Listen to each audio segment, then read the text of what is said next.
Hi everyone! So we are done with another week. It's Sunday, so I decided to gather you some news articles that go in the category of only in Absurdistan. So these are news articles from the Nordic countries you most likely won't be hearing about from the mainstream media. And of course, if you want to hear more stories, you should of course check out my earlier videos. But here are some new articles from this week. So first of all, in Norway, a 40-year-old Muslim man is being prosecuted for raping his own teenage daughter. And when the daughter was questioned about the case, it turned out that the dad had been angry at her for being too Western.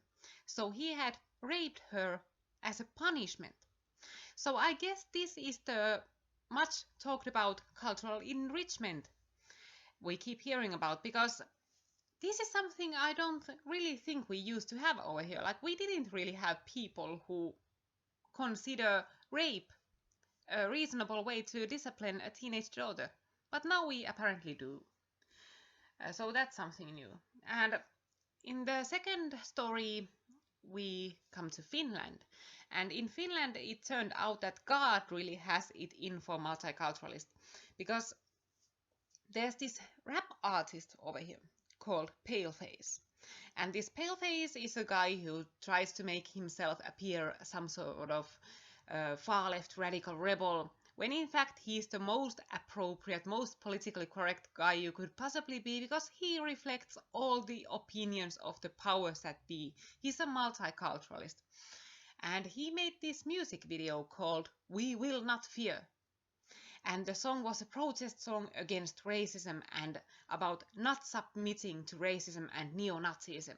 We will not fear. And in that music video, there were some famous left-wingers, including the former leader of our left-wing party. And one man on the background of the video was this Muslim migrant called Al-Montatar Al-Mehsen. He wasn't a recent migrant, but a migrant anyway. And this Al-Mehsen made it very clear that actually Paleface and his little anti-fascist buddies had something to be afraid about, because this Al-Mehsen attacked an 86-year-old guy in front of a chapel in Helsinki and stabbed him to death. And it was a completely unprovoked attack. Nobody knows why he did it. Maybe something just snapped in his head. Maybe he was on drugs. Maybe it was some sort of jihadi attack because it happened in front of a chapel. Nobody knows. But anyway, this sort of guy was on the video We Will Not Fear. So I guess universe is trying to signal these multiculturalists something. And it turned even more ironic as it went, because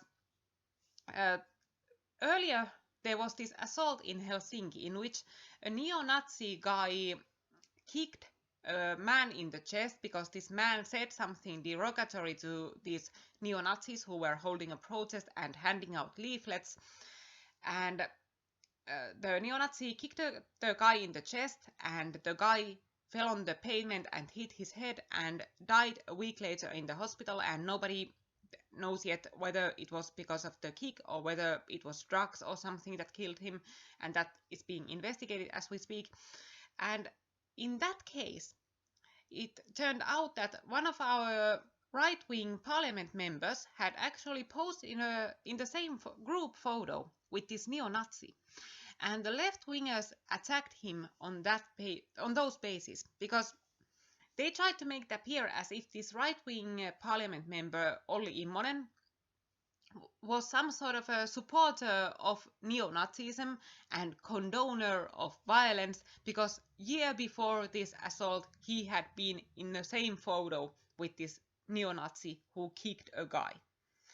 And now this former leader of the left-wing party, Paavo Arhimäki, who was in this music video, now he is bitching about being stigmatized because he was in the same video with this killer. So they really got a taste of their own medicine on that front too. Like, how does it feel now that the shoe's on the other foot? And on the next story that happened in Sweden, a 33-year-old man called Muhammad Morad was sentenced to pay a fine of 10,000 Swedish crowns, which means something like 1,000 euros or dollars, for urinating on a woman on the dance floor of a nightclub.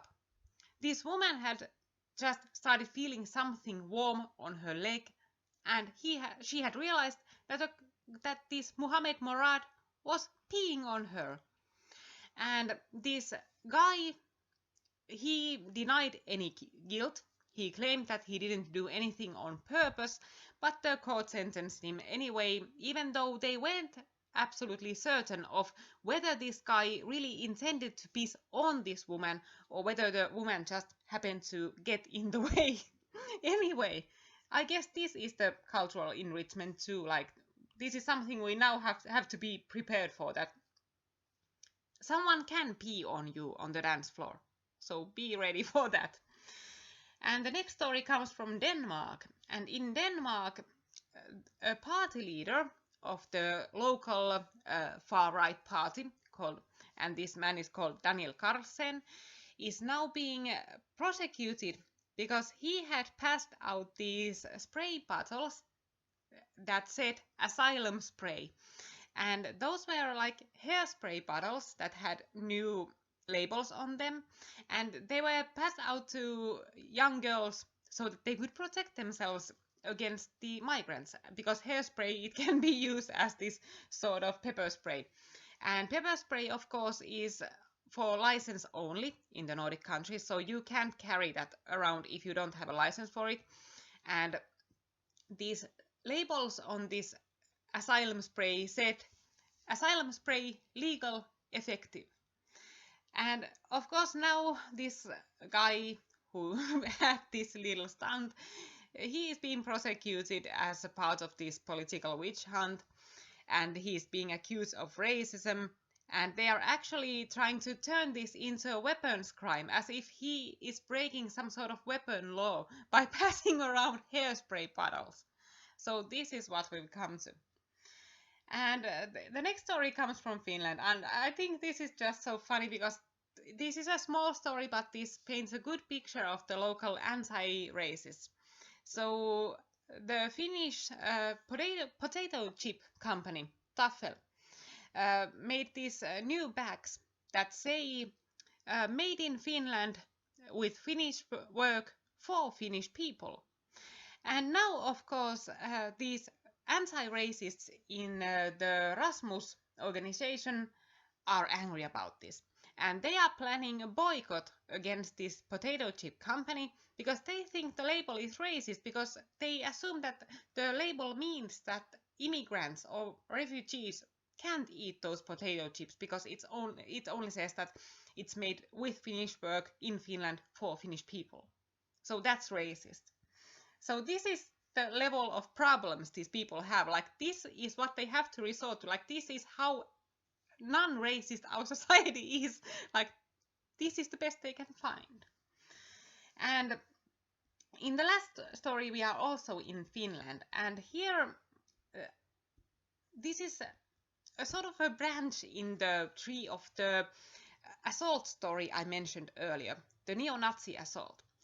And the guy who got kicked by the neo-Nazi was a 28-year-old man called Jimi Karttunen. And this Jimi Karttunen, he is now being hailed as some sort of anti-fascist hero because he got kicked by this neo-Nazi. And these anti-fascist and anti-racists, they are treating this as if it's political violence, as if it's some sort of, as if this guy took a stand against neo-Nazis and got killed and martyred for it.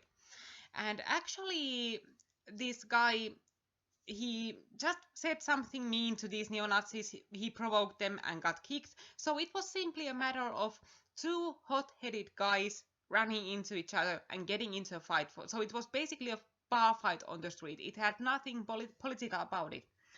And these anti-fascists are now holding these solidarity protests around Europe for this guy, for this Jimi Karttunen.